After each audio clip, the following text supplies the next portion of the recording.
Paul Wilson tried to join the Army at the young age of 17, but his parents wouldn't sign the papers. However, less than a month after his 18th birthday, Paul was drafted in January 1944. I went into basic training.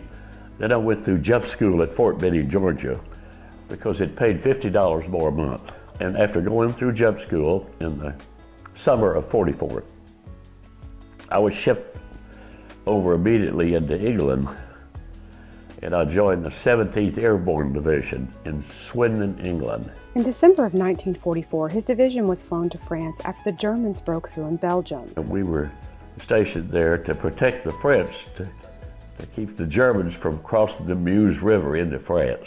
Then on January 7, 1944, his platoon carried out General Patton's orders to attack in what was later called Dead Man's Ridge, just 10 miles west of Bastogne. We attacked that high ridge, and Patton thought the Germans had started pulling back, and instead Hitler had brought more. He was making one last stand. So the Germans sitting up there with Tiger tanks and 88s, and they had the whole thing covered, crossfire with machine guns. They let us get about halfway up that open snow. They cut loose on us. There was a large mound of dirt about 5 feet from me when they opened up, and I jumped behind it. They started hitting that with 88s, and I knew I had to get from behind it. An 88 shell hit right next to it and created a little depression. So I went out to jump in it, and I literally felt a bullet. Right? I felt right there, it made it sound like a firecracker. I jumped back. If I'd gone forward, I'd gone right.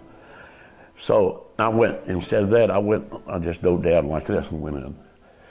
And I was in that for about 3 hours. During that 3 hours, I would take my bayonet and I'd push my helmet up and ping, that little dirt, be sniper up in. It went on but after about 2 or 3 hours, it got real quiet.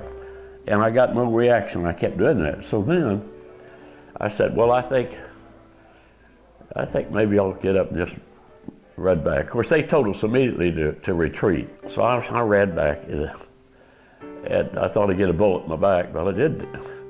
And the snow, when those 88s hit that snow, they created a gray color.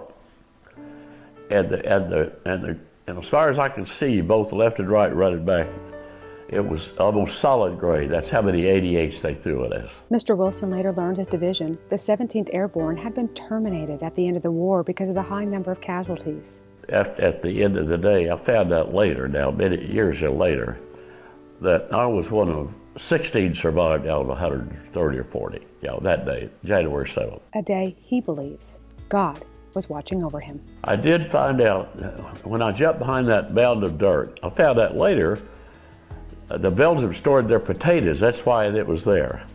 So I know the man upstairs brought me through it. I didn't know it then.